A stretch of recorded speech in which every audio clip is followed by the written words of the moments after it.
ഈ സ്വാതന്ത്ര്യ സമരവും ബ്രിട്ടീഷ് വിരുദ്ധതയും തമ്മിൽ ചെറിയ വ്യത്യാസമുണ്ട്. ആ വ്യത്യാസം മനസ്സിലാക്കാതെ നമുക്ക് ഈ കാര്യം വിശദീകരിക്കാൻ പറ്റില്ല. ബ്രാഹ്മണ ജാതിയിലാണ് സവർക്കർ ജനിക്കുന്നത്.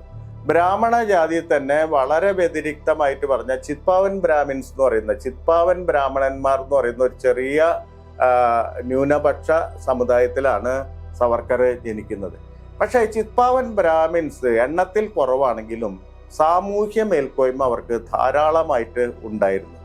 ശിവജിയാണ് മറാത്ത സാമ്രാജ്യത്തെ വികസിപ്പിച്ച ഒരാൾ.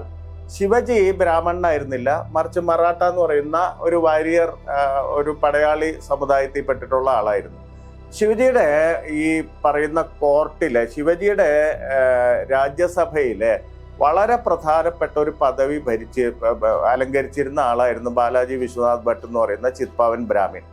പിൽക്കാലത്ത് ശിവജിയുടെ മരണശേഷം ഷാഹുജി മഹാരാജ് എന്ന് പറയുന്ന ശിവജിയുടെ മകൻ അവിടെ രാജാവായപ്പോൾ അദ്ദേഹത്തിന്റെ മന്ത്രിയായിട്ട് ഈ ബാലാജി വിശ്വനാഥ് ഭട്ടാണ് ഭരിക്കുന്നത്.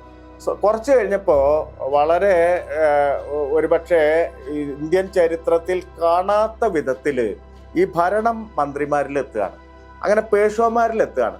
അങ്ങനെ ഇന്ത്യൻ ചരിത്രത്തിൽ ആദ്യമായിട്ട് ഒരു ബ്രാഹ്മണൻ അധികാര കസേരയിൽ കയറിയിരിക്കുകയാണ്. ആ സമയത്ത് വളരെ സൂക്ഷ്മമായി, വളരെ കണിശമായി ചരിത്രത്തെ സമീപിക്കേണ്ടി വരുന്ന സാഹചര്യങ്ങളിൽ നമുക്കത് ബ്രിട്ടീഷ് വിരുദ്ധത മാത്രമാണ്, അത് സ്വാതന്ത്ര്യ സമരമല്ലാന്ന് തിരിച്ചറിയുക അത്യാവശ്യമാണ്.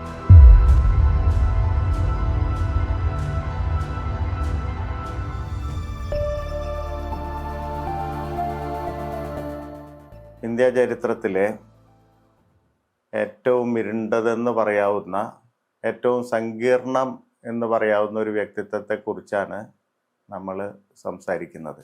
വിനായക് ദാമോദർ സവർക്കർ എന്ന ഈ വി ഡി സവർക്കർ ഇപ്പം ഈ കുറച്ച് കാലങ്ങളായി ഒരു കടങ്കഥ എന്ന പോലെ ഇടയ്ക്കിടെ നമ്മുടെ പൊതുവ്യവഹാരങ്ങളിൽ പ്രത്യക്ഷപ്പെടുന്നുണ്ട്. സവർക്കറെ സംബന്ധിച്ച ശരിതെറ്റുകൾ പലപ്പോഴും വാഗ്വാദങ്ങളായി തന്നെ പരിണമിക്കുന്നുണ്ട്.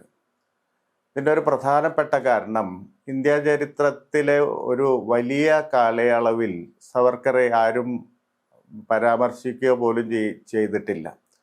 അങ്ങനെ ഒരു ഇടവേള ഒരുപക്ഷെ ആ കാലത്തെ ഒരാൾക്കും, ഒരു വ്യക്തിക്കും, ആ സമയത്ത് ജീവിച്ചിരുന്ന ഒരു വ്യക്തിക്കും അത്തരം ഒരു ഇടവേള ലഭിച്ചിട്ടില്ല. ഇത് ഒരു പരിപൂർണമായ മറവി എന്ന മട്ടിൽ സവർക്കറെ സംബന്ധിച്ച് ഉള്ളൊരു ശൂന്യത ചരിത്രത്തിലുണ്ട്. ഈ ശൂന്യത ഉള്ളത് കൊണ്ടാണ് ഒരു പക്ഷേ ഇപ്പോൾ സവർക്കറെ സംബന്ധിച്ച പലതരത്തിലുള്ള വാഗ്വാദങ്ങൾ, കടങ്കഥകൾ, അങ്ങനെ പലതരത്തിൽ ഒരു വിവാദ കഥാപാത്രമായിട്ട് മാറിയിരിക്കുന്നത്. ഇപ്പോൾ ഏറ്റവും പുതിയ സമയത്ത് ഭാരത് പെട്രോളിയം, ഇന്ത്യയിലെ പെട്രോളിയം വകുപ്പ് പുറത്തിറക്കിയ പോസ്റ്ററിൽ, ഈ കഴിഞ്ഞ ദിവസം ആഗസ്റ്റ് 15-ന് പുറത്തിറക്കിയ പോസ്റ്ററിൽ ഗാന്ധിക്ക് മുകളിൽ സ്വാതന്ത്ര്യ സമര സേനാനിയായി സവർക്കറെ പ്രതിഷ്ഠിച്ചുകൊണ്ട് ഉള്ളൊരു പോസ്റ്റർ പുറത്തിറങ്ങുകയുണ്ടായി. അതുകൂടാതെ മറ്റു പല പോസ്റ്ററുകളിലും സവർക്കർ ആണ് ഒരു വലിയ സ്വാതന്ത്ര്യ സമര സേനാനി എന്നുള്ള നിലയ്ക്ക് ആ തരത്തിൽ പ്രതിഷ്ഠിക്കപ്പെടുകയുണ്ടായി. സവർക്കറെ ഒരർത്ഥത്തിൽ രാഷ്ട്രപിതാവ് വരെ ആക്കാനുള്ള ഒരു ശ്രമങ്ങൾ നടക്കുന്നതായിട്ട് നമുക്ക് ഈ മനസ്സിലാക്കാൻ സാധിക്കും. പ്രത്യേകിച്ച് 2014 മോഡി ഗവൺമെൻറ് വന്നതിന് ശേഷം അതിനുള്ള നടപടികൾ ധാരാളമായിട്ട് നടന്നു വരുന്നുണ്ട്. അത് പരസ്യമല്ലെന്ന് മാത്രം. ഇപ്പം കഴിഞ്ഞതിന് തൊട്ടു മുമ്പുള്ള മഹാരാഷ്ട്ര തെരഞ്ഞെടുപ്പിൽ BJPയും ശിവസേനയും സംയുക്തമായി മത്സരിക്കുമ്പോൾ അവരുടെ ഒരു പ്രകടന പത്രികയിൽ ഒരു പ്രധാനപ്പെട്ട വാഗ്ദാനം എന്ന് പറയുന്നത് സവർക്കർക്ക് ഭാരതരത്നം കൊടുക്കണം എന്നുള്ളതായിരുന്നു. അങ്ങനെ ഒരു സവർക്കർ നിർമ്മിതി ഒരു ഭാഗത്ത് വലുതായി, വളരെ പെട്ടെന്നാണ് അത് നടന്നുകൊണ്ടിരിക്കുന്നത്. ഇത്രയും കാലം സവർക്കർ അവർ തന്നെ മിണ്ടിയിരുന്നില്ല എന്ന് വേണം വിചാരിക്കുക. ഇപ്പോൾ ഉദാഹരണമായിട്ട് BJPയെ ഭരണത്തിലെത്തിച്ച പ്രധാനപ്പെട്ട സമരമൊക്കെ പരിശോധിച്ചു കഴിഞ്ഞാൽ, അല്ലെങ്കിൽ പ്രധാനപ്പെട്ട സംഭവ വികാസങ്ങൾ പരിശോധിച്ചാൽ അതിലൊന്നും സവർക്കറില്ല. ഉദാഹരണമായിട്ട് രഥയാത്ര, അദ്വാനിയുടെ രഥയാത്ര നടക്കുമ്പോൾ സവർക്കറെ പറ്റി യാതൊന്നും അതിൽ പറയുന്നില്ല. അല്ലെങ്കിൽ ഗുജറാത്തിൽ അവരധികാരത്തിൽ വരുമ്പോഴും സവർക്കറെ പറ്റി യാതൊന്നും മിണ്ടുന്നില്ല. പക്ഷെ പെട്ടെന്ന് 2014 മോഡി വന്നപ്പോഴാണ് സവർക്കർക്ക് ഒരു പുതുജീവൻ വെച്ചിട്ട് വരുന്നത്. അതിനു മുമ്പ് തന്നെ സവർക്കറെ മറവിയിലേക്ക് മറഞ്ഞിരുന്ന സവർക്കറെ പൊതുവേദിയിലേക്ക് കൊണ്ടുവരാനുള്ള ശ്രമം ആദ്യമായിട്ട് നടത്തുന്നത് വാജ്പേയി ഗവൺമെന്റാണ്. 2002 ആൻഡമാൻ എയർപോർട്ടിന്, അതുവരെ ആൻഡമാൻ എയർപോർട്ട് എന്ന് പേരുണ്ടായിരുന്ന ആൻഡമാനിലെ ഇന്റർനാഷണൽ എയർപോർട്ടിന് വീർ സവർക്കർ എയർപോർട്ട് എന്ന് പേര് കൊടുക്കുന്നുണ്ട്, വാജ്പേയി പേര് കൊടുക്കുന്നുണ്ട്. അത് ആൻഡമാൻ സെല്ലില് സവർക്കർ തടവുകാരനായി കഴിഞ്ഞതിനെ അനുസ്മരിച്ചുകൊണ്ടാണ് ആ പേര് നൽകുന്നത്. ആ സമയത്ത് പ്രതിപക്ഷ കക്ഷികൾ ചെറിയ മട്ടിൽ പ്രതിഷേധം ഉയർത്തുന്നുണ്ടെങ്കിലും വലിയ തരത്തിലൊരു പ്രതിഷേധം ആ സമയത്ത് ഉണ്ടാവുന്നില്ല. ഒരു കൊല്ലം കഴിഞ്ഞപ്പോൾ 2003 വാജ്പേയി ഗവൺമെന്റ് പാർലമെന്റിന്റെ സെൻട്രൽ ഹാളിൽ സവർക്കറുടെ ചിത്രം പ്രതിഷ്ഠിക്കുകയുണ്ടായി. ചന്ദ്രകല കുമാർ കദം എന്ന് പറയുന്ന ഒരു ചിത്രകാരൻ വരച്ച സവർക്കറുടെ ചിത്രം പാർലമെന്ററി സെൻട്രൽ ഹാളിൽ പ്രതിഷ്ഠിക്കുകയുണ്ടായി. അപ്പോൾ ആ പ്രതിഷ്ഠിക്കുന്നതിലും ഒരു പ്രത്യേകതയുണ്ട്. ഗാന്ധിജിയുടെ ചിത്രത്തിന് നേരെ എതിരായിട്ടാണ് സവർക്കറുടെ ചിത്രം അവിടെ പ്രതിഷ്ഠിച്ചിട്ടുള്ളത്, അല്ലെങ്കിൽ അന്ന് പ്രതിഷ്ഠിച്ചതെന്നാണ് അന്നത്തെ വാർത്തകളിൽ നിന്ന് നമ്മൾ മനസ്സിലാക്കുന്നത്. അപ്പം അന്ന് ഒരു നിരഞ്ജൻ ഡാക്ലെ എന്ന് പറയുന്ന ഒരു പത്രലേഖകൻ എഴുതിയത്, ദ വീക്കിലെ ലേഖനത്തിൽ എഴുതിയത്, ഗാന്ധിജിക്ക് നേരെ പുറംതിരിഞ്ഞല്ലാതെ നിങ്ങൾക്ക് സവർക്കറെ അവിടെ കാണാൻ പറ്റില്ല എന്ന് പറയുന്ന ഒരു വാചകം എഴുതുകയുണ്ടായി. വളരെ വർഷങ്ങൾക്ക് ശേഷം ആ ലേഖനത്തിൻ്റെ പേരിൽ ദ വീക്ക് ക്ഷമ ചോദിക്കുന്ന ഒരു കാഴ്ചയും നമ്മൾ കാണുകയുണ്ടായി, വളരെ വളരെ വർഷങ്ങൾക്ക് ശേഷം. അപ്പോൾ സവർക്കർ നിർമ്മിതി ശരിക്കും പറഞ്ഞാൽ ഈ 2002 വാജ്പേയി ഗവൺമെന്റിന്റെ കാലത്താണ് തുടങ്ങി വയ്ക്കുന്നത്. പുതുതായിട്ടൊരു സവർക്കറെ നിർമ്മിക്കുക എന്ന് പറയുന്ന ആ നിർമ്മിതി തുടങ്ങി വയ്ക്കുന്നത് വാജ്പേയി ഗവൺമെന്റ് ആണെന്ന് പറയാം. അത് പിന്നീട് മോഡി ഗവൺമെന്റ് വന്നപ്പോൾ അതിന് വലിയ ആക്കം കൂട്ടി. ഇപ്പോൾ 2015 മറ്റോ മോഡി 15-16 ആൻഡമാൻ സന്ദർശിക്കുകയും സവർക്കർ തടവിൽ കഴിഞ്ഞിരുന്ന അതേ സെല്ലിൽ ചെന്നിരുന്ന് ആ ചിത്രം വെച്ച് ഒരു ട്വീറ്റ് നടത്തുകയും ചെയ്തു.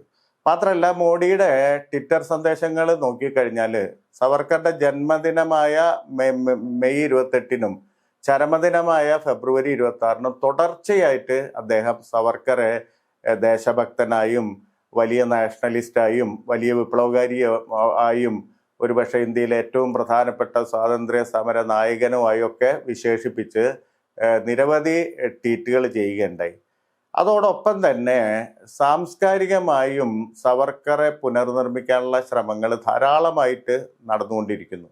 സവർക്കറുടെ മിക്കവാറും ഒരു ജീവചരിത്രം പ്രധാനമായിട്ടുണ്ടായിരുന്നത് ധനഞ്ജയ് കീർ എന്ന് പറയുന്ന മഹാരാഷ്ട്രീയനായിട്ടുള്ള ഒരാൾ എഴുതിയ ജീവചരിത്രമാണ് സവർക്കറുടെ ഒരു ആധികാരിക ജീവചരിത്രം എന്ന നിലയിൽ വിപണിയിൽ ഉണ്ടായിരുന്നത്. ഇപ്പോൾ നമ്മൾ വിപണി ചെന്ന് നോക്കുകയാണെങ്കിൽ നിരവധി തരത്തിലുള്ള സവർക്കർ ജീവചരിത്രങ്ങൾ കാണാൻ പറ്റും. വിക്രം സമ്പത്ത് എന്ന് പറയുന്ന യുവ ചരിത്രകാരൻ, കേന്ദ്ര സാഹിത്യ അക്കാദമിയുടെ യുവ സാഹിത്യ പുരസ്കാരമൊക്കെ കിട്ടിയിട്ടുള്ള ഒരാളാണ്. അദ്ദേഹം 2 വോള്യങ്ങളിൽ സവർക്കറുടെ ഒരു വലിയ ജീവചരിത്രം പുറത്തിറക്കുകയുണ്ടായി. വൈഭവ് പുരന്ദരെ എന്ന് പറയുന്ന ഒരു പത്രലേഖകൻ അതുപോലെ തന്നെ ഒരു വലിയ ജീവചരിത്രം ഈ അടുത്ത കാലത്ത് പുറത്തിറക്കിയിട്ടുണ്ട്. അതുകൂടാതെ നിരവധി പേര് ആ തരത്തില് ജീവചരിത്രങ്ങൾ പുറത്തിറക്കുന്നുണ്ട്. ജാനകി ബക്ലയുടെ ഒരു പുസ്തകം വന്നിട്ടുണ്ട്, വിനായക് ചതുർവേദിയുടെ പുസ്തകം വന്നിട്ടുണ്ട്, ചിരായു പണ്ഡിറ്റും ഉദയ് മഹൂർക്കറും കൂടി എഴുതിയ സവർക്കറാണ് ഇന്ത്യയിലെ പാർട്ടീഷന് എതിരെ നിന്ന് ഏക നേതാവ് എന്ന നിലയിലുള്ള പുസ്തകം വന്നിട്ടുണ്ട്. അങ്ങനെ നിരവധി പുസ്തക പ്രളയങ്ങൾ വരികയുണ്ട്. ഇതിലൊക്കെ തന്നെ പലതിലും അവതാരിക എഴുതിയിട്ടുള്ളത്, അതുപോലെ തന്നെ പുസ്തകം പ്രകാശനം ചെയ്യുന്നതൊക്കെ തന്നെ കേന്ദ്ര ഗവൺമെന്റിലെ മന്ത്രിമാരോ അല്ലെങ്കിൽ BJPയുടെ ഉന്നത നേതാക്കളോ ഒക്കെ ആണെന്നും നമുക്ക് നോക്കിയാൽ കാണാൻ പറ്റും. അപ്പോൾ ഒരു സവർക്കർ നിർമ്മിതി പുത്തനായിട്ട് ഉണ്ടായിക്കൊണ്ടിരിക്കുമ്പോൾ നമ്മളെ സംബന്ധിച്ചിടത്തോളം ആ നിർമ്മിതിയെ ചെറുക്കാൻ പറ്റാത്ത ഒരു സംഗതി പലപ്പോഴും ഈ സെക്യുലർ ഹിസ്റ്റോറിയൻസിനോ അല്ലെങ്കിൽ സെക്യുലർ ഭാഗത്ത് നിൽക്കുന്ന ആളുകൾക്കോ കഴിയാതെ പോകുന്നുണ്ട്. ഉദാഹരണമായിട്ട് സവർക്കറെ ഈ വലതുപക്ഷം ഈ ഫാസിസ്റ്റുകൾ കൊണ്ടുവരാനുള്ള ഒരു പ്രധാനപ്പെട്ട കാരണം, അല്ലെങ്കിൽ സവർക്കറെ ആഘോഷിക്കാനുള്ള ഏറ്റവും വലിയ കാരണം എന്ന് പറയുന്നത് അവർക്ക് മറ്റാരെയും സ്വാതന്ത്ര്യ സമരവുമായിട്ട് ബന്ധിപ്പിച്ച് കാണാൻ കഴിയില്ല. ഇപ്പോ RSSന്റെ സർസംഘചാലകായിരുന്ന ഹെഡ്ഗേവാറോ അല്ലെങ്കിൽ ആ കാലത്തുണ്ടായിരുന്ന രണ്ടാമത്തെ സർസംഘചാലകായിട്ടുള്ള ഗോൾവാൾക്കറോ ഒന്നും സ്വാതന്ത്ര്യ സമരത്തിൽ പങ്കെടുത്തിട്ടേ ഇല്ല. അപ്പൊ അതുകൊണ്ട് മാത്രമല്ല, അവർ പലപ്പോഴും ഹെഡ്ഗേവാറൊക്കെ പറഞ്ഞ വാചകങ്ങൾ സ്വാതന്ത്ര്യ സമരത്തിലൊന്നും പോയി നിങ്ങളുടെ ഊർജം പാഴാക്കരുതെന്നാണ് RSSലെ കേഡർമാരെ ഉപദേശിച്ചത് എന്നതിനൊക്കെ ധാരാളം തെളിവുകളുണ്ട്. അപ്പൊ അതുകൊണ്ട് അവർക്കൊന്നും ഇല്ലാത്ത തരത്തിൽ, അല്ലെങ്കിൽ പൊതുവെ ഈ നാഷണലിസത്തെയും ദേശീയതയെയും ദേശീയ പതാകയെയും ഒക്കെ വലിയ ബിംബങ്ങളാക്കി കരുതുന്ന ഈ RSSന് അല്ലെങ്കിൽ ഈ വലതുപക്ഷ ഫാസിസ്റ്റുകൾക്ക് ഉള്ള ഒരു വലിയ പ്രശ്നം, ചരിത്രപരമായ പ്രശ്നം എന്ന് പറഞ്ഞാൽ, നിങ്ങൾ ആരാണ് നിങ്ങളുടെ സ്വാതന്ത്ര്യ സമരത്തിൽ പങ്കെടുത്തത്, ബ്രിട്ടനെതിരെയുള്ള വലിയ സമരത്തിൽ പങ്കെടുത്തത് ആര് എന്ന് ചോദിച്ചാൽ അവർക്ക് ഉത്തരമില്ല എന്നുള്ളതാണ് അവരെ സംബന്ധിച്ചിടത്തോളം വലിയ ശൂന്യത. അതൊരു പരിധി വരെ നികത്താൻ ഈ സവർക്കറെ കൊണ്ടുവയ്ക്കുന്നതിലൂടെ അവർക്ക് സാധിക്കുന്നുണ്ട്. അതാണ് അവർ സവർക്കറെ മുറുകെ പിടിക്കുന്നതിൻ്റെ പ്രധാനപ്പെട്ട കാരണം. തീർച്ചയായിട്ടും സവർക്കർ ഒരു ഘട്ടം വരെ ബ്രിട്ടീഷ് വിരുദ്ധനായിരുന്നു. അത് ആ ഒരു ഡിബേറ്റിലേക്ക് കടക്കുമ്പോൾ നമ്മൾ മനസ്സിലാക്കേണ്ട പ്രധാനപ്പെട്ട കാര്യം, ഒരു പ്രധാനപ്പെട്ട വസ്തുത, ഈ സ്വാതന്ത്ര്യ സമരവും ബ്രിട്ടീഷ് വിരുദ്ധതയും തമ്മിൽ ചെറിയ വ്യത്യാസമുണ്ട്. ആ വ്യത്യാസം മനസ്സിലാക്കാതെ നമുക്ക് ഈ കാര്യം വിശദീകരിക്കാൻ പറ്റില്ല.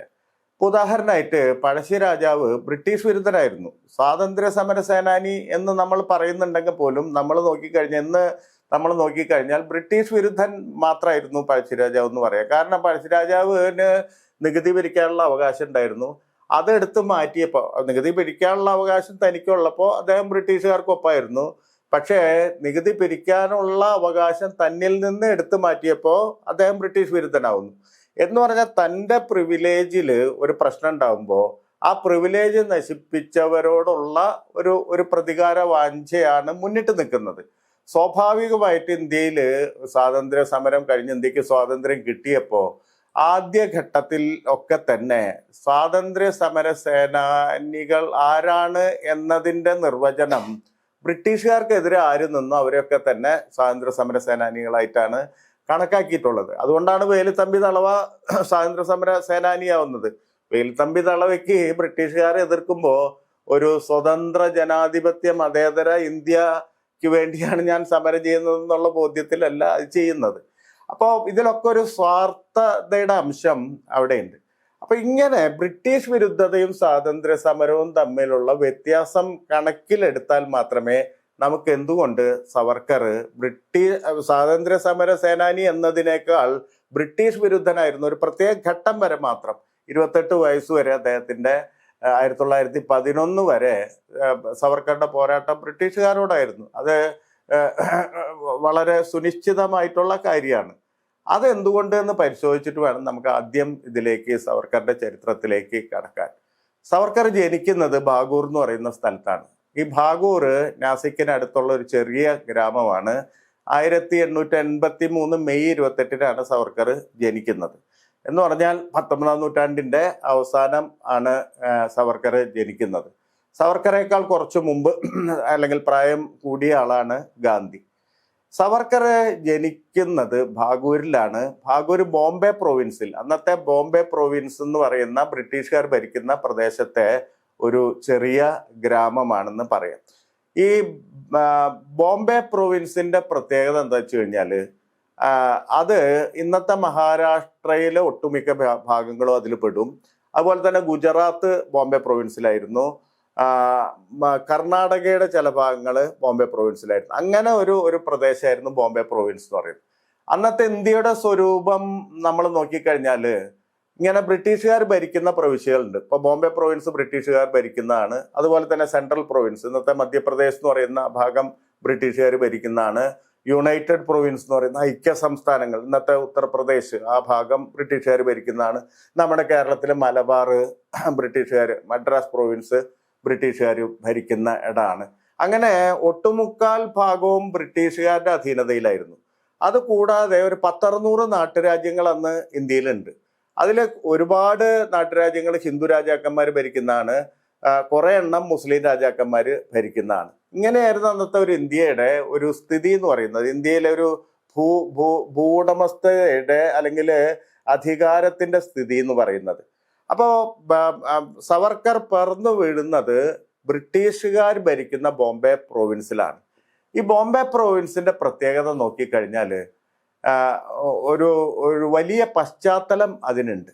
സവർക്കർ ജനിച്ചു വീഴുന്ന ജാതി എന്ന് പറഞ്ഞാൽ ബ്രാഹ്മണ ജാതിയിലാണ് സവർക്കർ ജനിക്കുന്നത്.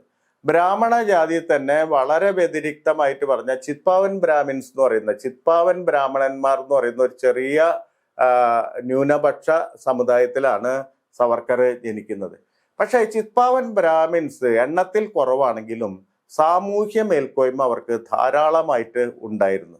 അതിനൊരു പ്രത്യേക കാരണമുണ്ട്, അത് വളരെ സവിശേഷമായ കാരണമുണ്ട്. ഇപ്പൊ ഉദാഹരണമായിട്ട് സവർക്കർക്ക് മുമ്പും പിമ്പുമായിട്ട് മഹാരാഷ്ട്രയിൽ അല്ലെങ്കിൽ ബോംബെ പ്രോവിൻസിലെ ഏറ്റവും പ്രശസ്തരായിട്ടുള്ള ആളുകളെ, എല്ലാ രംഗത്തും പ്രശസ്തരായ ആളുകളെ എടുത്തു നോക്കുകയാണെങ്കിൽ അവരിൽ പലരും ചിത്പാവൻ ബ്രാഹ്മിൻസ് ആണെന്ന് കാണാൻ പറ്റും. ഉദാഹരണമായിട്ട് ഇപ്പൊ സാമൂഹ്യ രംഗം നോക്കുകയാണെങ്കിൽ റാനഡെ പോലെയുള്ള ആൾക്കാർ, അല്ലെങ്കിൽ തിലക്, ബാൽ ഗംഗാധർ തിലക് പോലുള്ള ആൾക്കാർ, ഗോപാലകൃഷ്ണ ഗോഖലെ പോലെയുള്ള ആൾക്കാർ, സവർക്കർ പോലെയുള്ള ആൾക്കാർ, ഇവരൊക്കെ ഒരേ കൂട്ടത്തിൽപ്പെട്ട ആൾക്കാരാണ്, അല്ലെങ്കിൽ ഒരേ ജാതിയിൽപ്പെട്ട ആൾക്കാരാണ്. ചിത്പാവൻ ബ്രാഹ്മണന്മാർ എന്ന് വിളിക്കുന്ന ആൾക്കാരാണ്.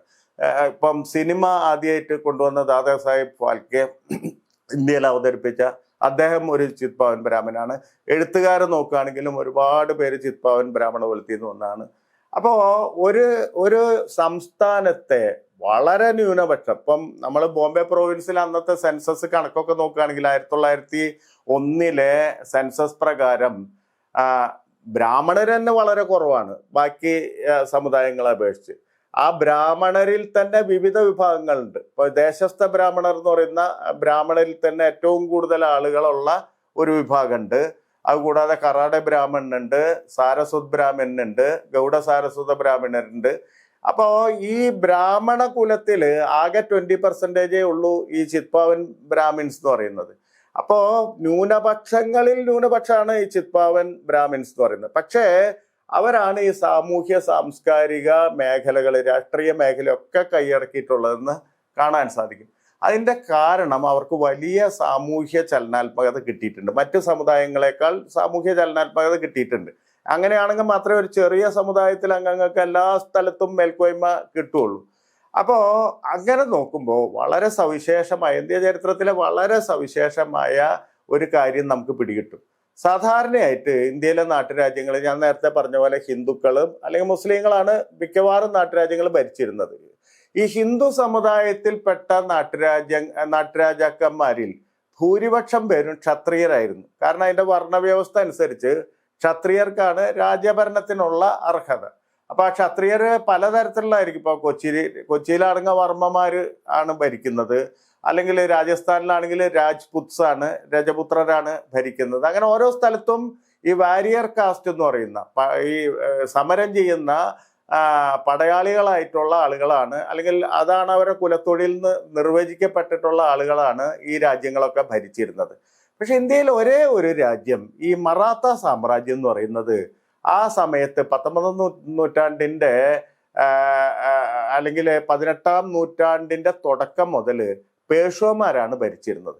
ഈ പേഷ്വമാർ എന്ന് പറയുമ്പോൾ അത് ബ്രാഹ്മണരായിരുന്നു, ചിത്പാവൻ ബ്രാഹ്മണരായിരുന്നു. അതായത് ശിവജിയാണ് മറാത്ത സാമ്രാജ്യത്തെ വികസിപ്പിച്ച ഒരാൾ. ശിവജി ബ്രാഹ്മണനായിരുന്നില്ല, മറിച്ച് മറാഠ എന്ന് പറയുന്ന ഒരു വാരിയർ, ഒരു പടയാളി സമുദായത്തിൽപ്പെട്ടിട്ടുള്ള ആളായിരുന്നു. ശിവജിയുടെ ഈ പറയുന്ന കോർട്ടിലെ, ശിവജിയുടെ രാജ്യസഭയിലെ വളരെ പ്രധാനപ്പെട്ട ഒരു പദവി അലങ്കരിച്ചിരുന്ന ആളായിരുന്നു ബാലാജി വിശ്വനാഥ് ഭട്ട് എന്ന് പറയുന്ന ചിത്പാവൻ ബ്രാഹ്മിൻ. പിൽക്കാലത്ത് ശിവജിയുടെ മരണശേഷം ഷാഹുജി മഹാരാജ് എന്ന് പറയുന്ന ശിവജിയുടെ മകൻ അവിടെ രാജാവായപ്പോ അദ്ദേഹത്തിന്റെ മന്ത്രിയായിട്ട് ഈ ബാലാജി വിശ്വനാഥ് ഭട്ടാണ് ഭരിക്കുന്നത്. കുറച്ചു കഴിഞ്ഞപ്പോ വളരെ ഒരുപക്ഷെ ഇന്ത്യൻ ചരിത്രത്തിൽ കാണാത്ത വിധത്തില് ഈ ഭരണം മന്ത്രിമാരിൽ എത്തുകയാണ്, അങ്ങനെ പേഷ്വമാരിൽ എത്തുകയാണ്. അങ്ങനെ ഇന്ത്യൻ ചരിത്രത്തിൽ ആദ്യമായിട്ട് ഒരു ബ്രാഹ്മണൻ അധികാര കസേരയിൽ കയറിയിരിക്കുകയാണ് ആ സമയത്ത്. അതുവരെ നമ്മൾ നോക്കിക്കഴിഞ്ഞാൽ ബ്രാഹ്മണ സമുദായത്തിന് മേൽക്കോയ്മയുണ്ട്. അത് പക്ഷെ അവർ നേരിട്ട് ഭരിക്കുകയല്ല, സാമൂഹ്യ മേൽക്കോയ്മയുണ്ട്. അത് ഹിന്ദു രാജാക്കന്മാരുടെ സ്ഥലത്തായാലും മുസ്ലിം രാജാക്കന്മാരുടെ സ്ഥലത്തായാലും ബ്രിട്ടീഷുകാരുടെ സ്ഥലത്തായാലും ഹിന്ദുക്കളിൽ ഏറ്റവും കൂടുതൽ പ്രിവിലേജ് കിട്ടിയിരുന്നത് അവർക്കാണ്, മേൽക്കോയ്മ കിട്ടിയിരുന്നത് അവർക്കാണ്. പക്ഷെ മറാത്ത സാമ്രാജ്യത്തില് സാമൂഹ്യ മേൽക്കോയ്മ മാത്രമല്ല രാഷ്ട്രീയ മേൽക്കോയ്മയും അവർക്ക് കിട്ടുകയാണ്. അവരാണ് ഭരിക്കുന്നത്. അങ്ങനെ അവർ ഭരിക്കുമ്പോൾ, പേഷ്വന്മാര് ഭരിക്കുമ്പോൾ സാധാരണ ഈ ബ്രാഹ്മണ സമുദായം ചെയ്യുന്ന തൊഴിലൊക്കെ വിട്ടിട്ട് വ്യത്യസ്ത തൊഴിലുകളിലേക്ക് അവർ നീങ്ങുന്നുണ്ട്. അവർക്ക് അല്ലെങ്കിൽ സാധാരണ ബ്രാഹ്മണ സമുദായത്തിനുള്ള പരിമിതികൾ ലംഘിച്ച് പോകാൻ അവർക്ക് കഴിയുന്നുണ്ട്. ഇപ്പൊ ഞാൻ നേരത്തെ പറഞ്ഞ പോലെ ദേശസ്ഥ ബ്രാഹ്മണരാണ് ഈ മഹാരാഷ്ട്ര ബ്രാഹ്മണരിൽ അധികവും. പക്ഷെ അവരുടെ കുലത്തൊഴിലായിട്ടുള്ള ഒന്ന് കൃഷി, അല്ലെങ്കിൽ പൗരോഹിത്യം, അല്ലെങ്കിൽ ചെറുകിട കച്ചവടം, ഇത് വിട്ട് പുറത്തു പോകുന്നില്ല. പക്ഷെ ഇവര് ബാലാജി വിശ്വനാഥ് ഭട്ടിന് വലിയ സ്ഥാനം കിട്ടിയപ്പോ അദ്ദേഹം ധാരാളം ഭൂദാനം ചെയ്തു. ഈ പറയുന്ന ചിത്പാവൻ ബ്രാഹ്മൺസിന് ധാരാളം ഭൂമി കൊടുത്തു. അങ്ങനെ അവരൊക്കെ പ്രഭുക്കന്മാരായി. മാത്രമല്ല പൂനെയിൽ, അവരെ ആസ്ഥാനമായിരുന്ന പൂനെയില് ഈ ഹുണ്ടിക പലിശ വരെ അവരാണ് കൈകാര്യം ചെയ്യുന്നത്. എന്ന് പറഞ്ഞാൽ ബാങ്കേഴ്സ് ഉണ്ടാവുന്നു, എല്ലാ തരം വ്യവസായങ്ങളും അവർ കൈകാര്യം ചെയ്യുന്നു.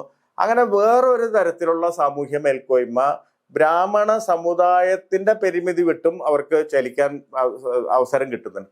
അപ്പൊ അങ്ങനെ വലിയൊരു സ്ഥലത്താണ് അവര് ജീവിച്ചിരുന്നത്. 1713 മുതലെങ്കിലും ഏതാണ്ട് ഒരു നൂറ്റാണ്ട് കാലത്തിൽ പരം അവർ വലിയ തരത്തില് ഏറ്റവും ഉയർന്ന സാമൂഹ്യ മേൽക്കോയ്മയും രാഷ്ട്രീയ മേൽക്കോയ്മയും ഒക്കെ ആസ്വദിച്ചിരുന്ന ഒരു കൂട്ടമായിരുന്നു ഈ പറയുന്ന ചിത്പാവൻ ബ്രാഹ്മണർ എന്ന് പറയുന്നത്.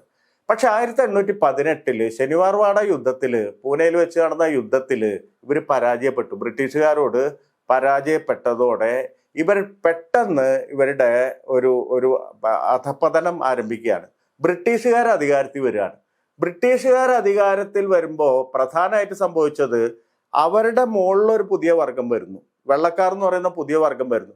അപ്പൊ സ്വാഭാവികമായിട്ട് അപ്പോഴും ഹിന്ദുക്കളുടെ സാമൂഹ്യ മേൽക്കോയ്മ അവർക്കാണുള്ളത്. കാരണം അവർ ആർജിച്ച ആ പറയുന്ന സാമൂഹ്യ മേൽക്കോയ്മ ആർജിക്കാൻ മറ്റ് ബ്രാഹ്മണ സമുദായക്കാർക്കും കഴിഞ്ഞിട്ടില്ല, അതിന് താഴെയുള്ള സമുദായക്കാർക്കും കഴിഞ്ഞിട്ടില്ല. അപ്പൊ സാമൂഹ്യ മേൽക്കോയ്മ അവർക്കുണ്ട്.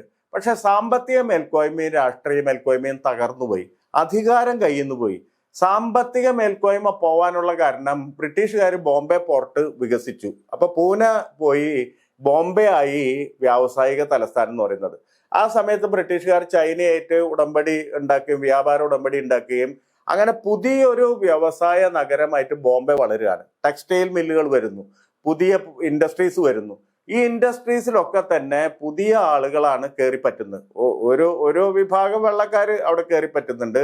നാട്ടുകാരിൽ തന്നെ മറ്റ് സമുദായ പാഴ്സികൾ അവിടെയാണ്. ഈ ടാറ്റയൊക്കെ പാഴ്സി വിഭാഗത്തിൽപ്പെട്ട ആൾക്കാരാണല്ലോ. അപ്പൊ പാഴ്സികള് വലിയ തരത്തില് വ്യവസായ രംഗത്തേക്ക് വരുന്നു. പിന്നെ അതുപോലെ തന്നെ ഭാട്ടിയമാര്, ഖോജമാരെന്നൊക്കെ പറയുന്ന തരത്തിൽ വ്യത്യസ്ത സമുദായങ്ങളാണ് ഈ ടെക്സ്റ്റൈൽ ഇൻഡസ്ട്രിയിൽ പിടിമുറുക്കുന്നത്. അപ്പൊ സാമ്പത്തിക മേൽക്കോയ്മ ചിത്പാവൻസിന്റെ പൂർണ്ണമായിട്ട് തകർന്നു, രാഷ്ട്രീയ മേൽക്കോയ്മയും തകർന്നു. അതേസമയം സാമൂഹ്യ മേൽക്കോയ്മ അവർക്കുണ്ട്. കാരണം ബ്രിട്ടീഷുകാർ ആ സമയത്താണ് എഡ്യൂക്കേഷനൊക്കെ കൊണ്ടുവരുന്നത്, വിദ്യാഭ്യാസ സ്ഥാപനങ്ങൾ കൊണ്ടുവരുന്നത്. സ്വാഭാവികമായിട്ട് നാട്ടുകാരിൽ സ്കൂളിൽ പോകാൻ, വിദ്യാഭ്യാസം ചെയ്യാൻ കെൽപ്പുള്ള ആളുകൾ ചിത്പാവൻസ് ആയതുകൊണ്ട് അവരാണ് അതിൽ കയറിപ്പറ്റുന്നത്. ഈ സ്കൂൾ വിദ്യാഭ്യാസം, കോളേജ് വിദ്യാഭ്യാസം ഒക്കെ ആദ്യമായിട്ട് ഈ നാട്ടുകാരിൽ അനുഭവിക്കാൻ, ആസ്വദിക്കാൻ യോഗ്യരായ ആളുകൾ അവരായിരുന്നു. കാരണം ബാക്കിയുള്ളവർക്കൊക്കെ അന്ന് ഈ പറഞ്ഞ പോലെ ഏറ്റവും അടിത്തട്ടി കിടക്കുന്ന മനുഷ്യരാണ്. ബ്രാഹ്മണരിൽ മറ്റുള്ളവരാകട്ടെ പല കാരണങ്ങൾ കൊണ്ടും സ്കൂളിലേക്ക് പോകാനുള്ള വിലക്കുകളൊക്കെ ഉള്ളത് കൊണ്ട് പോകുന്നുമില്ല. അപ്പൊ ബ്രിട്ടീഷ് ഭരണത്തിന് കീഴിലും ഇവർക്ക് വലിയ മേൽക്കോയ്മ ഉണ്ടാവുന്നുണ്ട്. ഉദാഹരണമായിട്ട് അന്ന് നാട്ടുകാർക്ക് എത്താൻ പറ്റുന്ന ഏറ്റവും വലിയ ജോലി എന്ന് പറഞ്ഞാൽ മംലത്ദാർ എന്ന് പറയുന്ന ജോലിയാണ്, കളക്ടർ എന്ന് പറയാം. ഈ മംലത്ദാർ, അന്നത്തെ മംലത്ദാർമാരിൽ, അന്നത്തെ കളക്ടർമാരുടെ എണ്ണം എടുത്ത് നോക്കുകയാണെങ്കിൽ നാട്ടുകാരായ മംലത്ദാറിൽ ഏറ്റവും കൂടുതൽ ആ ഉദ്യോഗം വഹിച്ചിരുന്നത് ഈ ചിത്പാവൻസ് ആണെന്ന് കാണാൻ പറ്റും.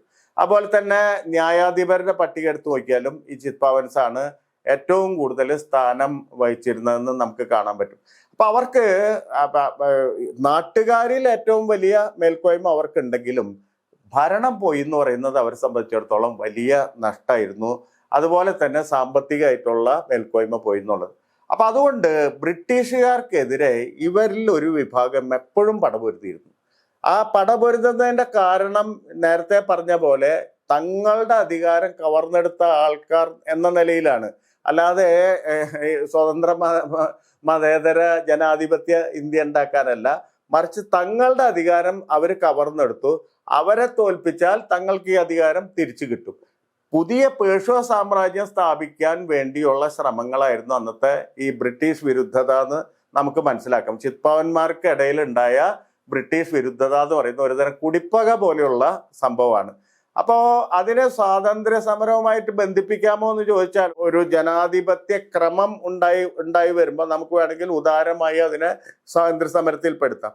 അതല്ലാതെ വളരെ സൂക്ഷ്മമായി വളരെ കണിശമായി ചരിത്രത്തെ സമീപിക്കേണ്ടി വരുന്ന സാഹചര്യങ്ങളിൽ നമുക്കത് ബ്രിട്ടീഷ് വിരുദ്ധത മാത്രമാണ്, അത് സ്വാതന്ത്ര്യ സമരമല്ല എന്ന് തിരിച്ചറിയുക അത്യാവശ്യമാണ്. അപ്പൊ ഈ ചിത്പാവൻ സമൂഹത്തിൽ നിന്ന് ഉണ്ടായിട്ടുള്ള ബ്രിട്ടീഷ് വിരുദ്ധതയുടെ തുടർച്ചയായിട്ടാണ് സവർക്കർ വരുന്നത്. ഉദാഹരണമായിട്ട് 1857 ഒന്നാം സ്വാതന്ത്ര്യ സമരം നടക്കുന്നുണ്ട്.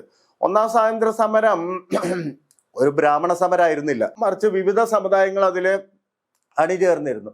പ്രത്യേകിച്ച് മുസ്ലിം പ്രാതിനിധ്യം വലുതായിട്ട് മുസ്ലിം രാജാക്കന്മാരുടെ ബഹദൂർ ഷാ സഫർ അടക്കമുള്ള മുസ്ലിം മുഗൾ രാജാവ്, അവസാനത്തെ മുഗൾ രാജാവ് നമ്മൾ വിളിക്കുന്ന ബഹദൂർ ഷാ സഫർ അടക്കമുള്ള ആളുകൾ അതിൽ പങ്കുചേരുന്നുണ്ട്. അപ്പൊ അത് മുസ്ലിം ഹിന്ദു രാജാക്കന്മാരുടെ ഒരു ഐക്യമാണ് അതിനെ മുന്നോട്ട് കൊണ്ടുപോകുന്നത്. അതിലും ഒരു ചിത്പാവൻ എലമെന്റ് ഉണ്ട്. നാനാ സാഹിബിനെ പോലെയുള്ള ഒരാൾ അതിൽ പങ്കുചേരുന്നുണ്ട്. ഇപ്പൊ 1857 ഈ കലാപത്തിന് ശേഷം ബ്രിട്ടീഷുകാരെ കലാപം സമ്പൂർണ്ണമായിട്ട് അടിച്ചമർത്തി. അതിനുശേഷം പിന്നീട് വളരെ കുറച്ചു കാലത്തേക്ക് യാതൊരു തരത്തിലുള്ള ബ്രിട്ടീഷ് വിരുദ്ധ പ്രകടനങ്ങളും ഉണ്ടാവുന്നില്ല. പിന്നീട് 1870 ഒക്കെ ആവുമ്പോഴാണ് വീണ്ടും ബ്രിട്ടീഷുകാർക്കെതിരെയുള്ള കലാപം ഉയരുന്നത്.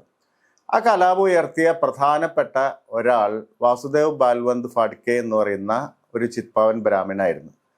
ആ ചിത്പാവൻ ബ്രാഹ്മിൻ കലാപം ഉയർത്താനുള്ള കാരണം നേരത്തെ പറഞ്ഞ പോലെ തൻ്റെ കുലത്തിനേറ്റ മുറിവിന് പ്രതികാരം ചെയ്യാന്ന് പറയുന്ന ഒരു കാര്യമാണ് അദ്ദേഹം ചെയ്യാൻ ശ്രമിച്ചത്. അതിന് ഒരു സാഹചര്യം ഉണ്ടായിരുന്നു. ഈ അധികാരം പോയപ്പോൾ ഈ ചിത്പാവൻ ബ്രാഹ്മണ കുലത്തില് പലതരത്തിലുള്ള മാറ്റങ്ങൾ ഉണ്ടായി. ഈ അധികാരത്തിൽ നിന്ന് ഭ്രഷ്ടരായപ്പോൾ പലതരത്തിലുള്ള മാറ്റങ്ങൾ ഉണ്ടായി. ആ മാറ്റങ്ങൾക്ക് ആ കുലത്തിൻ്റെ ഉള്ളിലെ ഒരു വിചാരം മാത്രമല്ല കാരണമായി തീർന്നത്, മറിച്ച് അന്നത്തെ സാമൂഹ്യ സാഹചര്യങ്ങളും ആ മാറ്റത്തിന് പ്രേരകമായിട്ട് തീരുകയുണ്ടായി. പ്രധാനമായിട്ടുണ്ടായ ഒരു മാറ്റം എന്ന് പറഞ്ഞാൽ, ഒന്ന്, ചിത്പാവൻ ബ്രാഹ്മണർക്കുള്ളിൽ നിന്ന് തന്നെ പ്രത്യേകിച്ച് പാശ്ചാത്യ വിദ്യാഭ്യാസം ഒക്കെ നേടിക്കഴിഞ്ഞ ആളുകൾക്കുള്ളിൽ ഈ ജാതി മതം തുടങ്ങിയ കാര്യങ്ങളിൽ നിന്ന് വിമുക്തമാകേണ്ട അല്ലെങ്കിൽ ഒരു ആധുനിക ഘട്ടത്തിലേക്ക് പ്രവേശിക്കണം എന്നുള്ള തോന്നല് ഉണ്ടായി തുടങ്ങുന്നുണ്ട്. അതിന് പ്രധാനമായിട്ട് നേതൃത്വം വഹിച്ചത് റാനഡെ ആയിരുന്നു. റാനഡെ ആ സമയത്ത് ഇപ്പം സാർവജനീൻ സഭ ഉണ്ടാക്കുന്നുണ്ട്.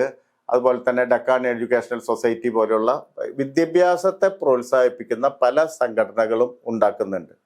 അപ്പോൾ അങ്ങനെ ഒരു വിഭാഗം വരുന്നുണ്ട്. എന്ന് പറഞ്ഞാൽ ഇന്നലെ വരെ ഇപ്പം നമ്മൾ പേർഷ്യന്മാരായിരുന്നു, നമുക്ക് അധികാരം ഉണ്ടായിരുന്നു, നമ്മുടെ അധികാരം ബ്രിട്ടീഷുകാർ തട്ടിയെടുത്തതാണ്, അത് തിരിച്ചു വാങ്ങിക്കലാണ് എന്ന തോന്നലില്ലാതെ തന്നെ ഒരു ആധുനിക സമൂഹമാണ് ഇവിടെ ഉണ്ടായിട്ടുള്ളത്. അതിനനുസരിച്ച് നമ്മൾ മാറണം എന്നുള്ള തോന്നലിലേക്ക് ചിത്പാവൻ ബ്രാഹ്മണ കുലത്തിലെ ഒരു വിഭാഗം അങ്ങനെ ആഗ്രഹിക്കുന്നുണ്ട്. പക്ഷെ മറ്റൊരു വിഭാഗം യാഥാസ്ഥിതികരായിട്ട് നിന്നുകൊണ്ട് തന്നെ തങ്ങളുടെ പ്രിവിലേജ് തട്ടിയെടുത്ത ബ്രിട്ടീഷുകാർക്ക് എതിർ നിന്നുകൊണ്ട് തങ്ങളുടെ പൊയ്പോയ വലിയ അധികാരം തിരിച്ചു പിടിക്കുക, പൊയ്പോയ നേട്ടങ്ങൾ തിരിച്ചു പിടിക്കുക എന്ന അർത്ഥത്തിൽ പ്രവർത്തിക്കുന്നവർ ഉണ്ടാവുന്നുണ്ട്. മൂന്നാമതൊരു കൂട്ടം പുറത്തുള്ള ആളുകൾ, ഇപ്പൊ താഴ്ന്ന ജാതിക്കാര്, മറ്റൊരു നമ്മൾ നവോത്ഥാനം എന്നൊക്കെ വിളിക്കുന്ന പോലെ അവിടെ മഹാത്മാ ഫൂലെ പോലെയുള്ള ആളുകൾ വന്നിട്ട് ഈ ബ്രാഹ്മണർക്കെതിരെയുള്ള കലാപം നടത്തിക്കൊണ്ടിരിക്കുന്നുണ്ട്. ഇങ്ങനെ 2-3 തരത്തിലുള്ള പ്രവണതകൾ അന്ന് ഈ സൊസൈറ്റിക്കുള്ളിൽ ഉണ്ടാവുന്നുണ്ട്. ഫാഡ്കെ പോലെയുള്ള ആളുകൾ യഥാർത്ഥത്തിൽ തുടങ്ങുന്നത് റാനഡെ അല്ലെങ്കിൽ പരിഷ്കരണവാദികളുടെ കൂട്ടത്തിൽപ്പെട്ട് അവരിൽ ആകൃഷ്ടരൊക്കെ ആയിട്ടാണ് റാനഡെ ഒക്കെ തുടങ്ങുന്നത്. ഇപ്പം ഫാഡ്കെ ഒക്കെ തുടങ്ങുന്നത്. ഫാഡ്കെ അവിടെ ഒരു ഈ ഗ്രേറ്റ് ഇന്ത്യൻ പെനിൻസുലാർ റെയിൽവേ എന്ന് പറയുന്ന റെയിൽവേയിൽ, ഇന്ത്യൻ റെയിൽവേയിലെ ജോലിക്കാരനായിരുന്നു. അന്നത്തെ ബ്രിട്ടീഷ് കമ്പനിയിലെ ജോലിക്കാരനായിരുന്നു. അത് കഴിഞ്ഞിട്ട് അയാൾ മിലിറ്ററി അക്കൗണ്ടുകളുടെ ഒരു അതിന്റെ കൺട്രോളറായിട്ട് ഉദ്യോഗമായിട്ടും കിട്ടുന്നു. അദ്ദേഹം പൂനെയിൽ വരുന്നു. പൂനെയിൽ വരുമ്പോഴാണ് റാനഡെയൊക്കെ അവിടെ പ്രവർത്തിക്കുന്നത്. അപ്പോൾ അവരുടെ ഈ പ്രവർത്തനങ്ങളിലൊക്കെ ആകൃഷ്ടരാകുന്നു. അദ്ദേഹം തന്നെ ഒരു പ്രസംഗകനായിട്ട് പരിഷ്കരണത്തെ പറ്റി പ്രസംഗിക്കുന്നതൊക്കെ നടക്കുന്നുണ്ട്. പക്ഷെ ഒരു പ്രത്യേക സന്ദർഭം വന്നപ്പോൾ, പ്രത്യേകിച്ച് ഈ ക്ഷാമം വന്നപ്പോൾ, ബോംബെ പ്രൊവിൻസ് 1877 കാലഘട്ടത്തിൽ വലിയ ക്ഷാമത്തിലേക്ക് പോവുകയുണ്ടായി. വലിയ തരത്തിലുള്ള ക്ഷാമം ആ പ്രദേശത്തെ മുഴുവൻ വിഴുങ്ങുകയുണ്ടായി. ആ സമയത്ത് തൻ്റെ ഗ്രാമത്തിലെ അമ്മ മരിക്കാൻ കിടക്കുന്നു എന്ന് അറിഞ്ഞിട്ട് അദ്ദേഹം ലീവിന് അപേക്ഷിക്കുമ്പോൾ ബ്രിട്ടീഷുകാർ അത് നിരസിക്കും. ഇദ്ദേഹം ബ്രിട്ടീഷുകാരെ അതിലംഘിച്ച്, ബ്രിട്ടീഷുകാരുടെ ലീവ് തരാത്ത ബ്രിട്ടീഷുകാരുടെ അതിലംഘിച്ച് അദ്ദേഹം തൻ്റെ ഗ്രാമത്തിലേക്ക് പോകുന്നു. അവിടെ ചെല്ലുമ്പോഴേക്ക് അമ്മ മരിച്ചിട്ടുണ്ടായിരുന്നു. പിന്നെ തിരിച്ചു പോകുന്നില്ല. പിന്നെ തിരിച്ചു പോവാതെ ആളുകളെ കൂട്ടി ഒരു ഒളി പോരാളികളുടെ ഒരു സംഘത്തെ ഉണ്ടാവുകയും ബ്രിട്ടീഷുകാർക്കെതിരെ പട നയിക്കുകയും ചെയ്തു. അപ്പോൾ ഫാഡ്കെയെ പ്രേരിപ്പിച്ച പ്രധാനപ്പെട്ട വികാരം എന്ന് പറയുന്നത് പേഷ്വാ സാമ്രാജ്യം പുനഃസ്ഥാപിക്കുക എന്ന് പറയുന്ന, ബ്രാഹ്മണ സാമ്രാജ്യം പുനഃസ്ഥാപിക്കുക എന്ന് പറയുന്ന ഒരു വികാരമാണ് അദ്ദേഹത്തെ നയിച്ചത്. അപ്പം അദ്ദേഹം തൻ്റെ ഒളിപ്പോരിലേക്ക് ബ്രാഹ്മണരെ മാത്രമല്ല ചേർക്കുന്നത്, ഈ കോളികൾ, റാമോഷികൾ എന്നൊക്കെ പറയുന്ന പിന്നോക്ക സമുദായക്കാരെയും ചേർക്കുന്നുണ്ട്. അത് ചേർക്കുന്നതിന് പോലും അവർക്ക് അത്തരത്തിലുള്ളൊരു ദിശയിലേക്ക് നീങ്ങുന്നതിന് പേഷ്വാമാരുടെ സൈന്യത്തെക്കുറിച്ചുള്ള, മുൻ പേഷ്വാ സൈന്യത്തിൽ ഉണ്ടായിരുന്ന ആളുകളാണ് ഇവരൊക്കെ. അപ്പം അതുകൊണ്ട് ആ ഒരു പ്രാക്ടീസാണ് തുടരുന്നത്. ഇവിടെയും പുതിയ കാലത്ത് ഈ ബ്രിട്ടീഷുകാർക്കെതിരെ പൊരുതുന്നതും ആ ഒരു പ്രാക്ടീസാണ് തുടരുന്നത്. അപ്പൊ കോളികളെയും റാമോഷികളെയൊക്കെ സംഘടിപ്പിച്ചിട്ട് ഒളിപ്പോര് നടത്തുകയാണ് ഫാഡ്കെ ചെയ്യുന്നത്. ഫാഡ്കെ അതിനു വേണ്ടിയിട്ട് ഒരു സംഘം ഉണ്ടാക്കുന്നു. ഈ സംഘത്തിന് 4 മുഖങ്ങൾ ഉണ്ടായിരുന്നു. ഒന്ന് വിദ്യാർത്ഥികളെ സംഘടിപ്പിക്കുക എന്ന് പറയുന്ന ഒരു സംഗതി. 2 പ്രകടനം നയിക്കുക, ഇടയ്ക്കിടയ്ക്ക് വിസിബിലിറ്റി ഉണ്ടാവാൻ വേണ്ടി, അല്ലെങ്കിൽ ഈ ഒരു സംഘത്തിനെ കുറിച്ച് അറിവ് കിട്ടാൻ വേണ്ടിയിട്ട് പ്രകടനങ്ങൾ നയിക്കാൻ ഒരു കൂട്ടര്. അപ്പൊ ഈ പ്രകടനങ്ങൾക്ക് മിക്കവാറും ഈ പറയുന്ന തരത്തില് ദേശാഭിമാന ജ്വലിപ്പിക്കുന്ന തരത്തിൽ, ബ്രാഹ്മണാഭിമാനം ജ്വലിപ്പിക്കുന്ന തരത്തിൽ, അല്ലെങ്കിൽ ശിവജി പോലെയുള്ള ആളുകളെ മുൻനിർത്തിയിട്ടുള്ള കീർത്തനങ്ങളാണ്. ഇപ്പൊ ശിവജിയെ പറ്റിയുള്ള കീർത്തനങ്ങളാണ് അധികവും ഈ ജാഥയ്ക്ക് പ്രകടനത്തിൽ ഉപയോഗിച്ചിരുന്നത്. മൂന്നാമതൊരു ഗായക സംഘം ഉണ്ടാക്കി, എന്ന് പറഞ്ഞാൽ ഒരു കൾച്ചറൽ ആക്ഷൻ എന്നുള്ള നിലയ്ക്ക് ഗായക സംഘം ഉണ്ടാക്കുന്നുണ്ട്. അപ്പൊ ഈ ഗായക സംഘം ഉപയോഗിച്ചിരുന്ന മിക്കവാറും ഹാസ്യത്തിന്റെ രീതിയിൽ ബ്രിട്ടീഷുകാരെ പലപ്പോഴും കളിയാക്കുന്ന തരത്തിലുള്ള പാട്ടുകൾ കെട്ടിയുണ്ടാക്കുക, അത് പാടുക, പ്രചരിപ്പിക്കുക എന്നുള്ളതായിരുന്നു. 4മത്തെ സംഘം ഒളിപ്പോരാളികളുടെ സംഘമാണ്. അത് ആയുധ പരിശീലനം അവർക്ക് കൊടുക്കുന്നുണ്ട്. പൂനെയിലെ നരസിംഹ ക്ഷേത്രം എന്ന് പറഞ്ഞാൽ അതിന്റെ പിന്നിലാണ് ഈ ആയുധ പരിശീലനം കൊടുത്തിരുന്നത്. അപ്പൊ നമ്മൾ പിൽക്കാലത്ത് തിരിഞ്ഞു നോക്കുമ്പോൾ ഇപ്പൊ ഈ സംഘപരിവാർ എന്നൊക്കെ പറയുന്ന പോലെ വിവിധ മുഖങ്ങളുള്ളൊരു സംഘടനയായിട്ടാണ് തൻ്റെ സംഘടനയെ ഫാഡ്കെ വിഭാവനം ചെയ്തിരുന്നത്. അപ്പോൾ ഒരു തരത്തില് ഈ സംഘപരിവാറിന്റെ ഒരു പ്രാഗ്രൂപം നമ്മൾ കാണുന്നത് ഇവിടെയാണ്. ഇപ്പം അതിനൊരു സാംസ്കാരിക മുഖം ഉണ്ടാവും, അതിനൊരു ജനാധിപത്യ രീതിയിൽ പ്രവർത്തിക്കാൻ ഒരു മുഖം ഉണ്ടാവും. ഇപ്പം BJP പോലെ ഒരു പാർട്ടി ഇവിടെ ഉണ്ടാവും, അത് തെരഞ്ഞെടുപ്പിൽ നിൽക്കുന്നു, അതൊക്കെ ചെയ്യുന്നു. അല്ലെങ്കിൽ മറ്റു തരത്തിലുള്ള ആളുകളിലേക്ക് എത്താൻ വേണ്ടിയിട്ടുള്ള വിവിധ പരിപാടികളായിട്ടുള്ള വിവിധ സംഘടനകൾ ഉണ്ടാക്കുന്നുണ്ട്. പക്ഷെ ആത്യന്തികമായിട്ട് അതിൻ്റെ കോർ എന്ന് പറയുന്നത് ഈ ഭീകര സംഘം കോറായിട്ട് പ്രവർത്തിക്കുന്നത്.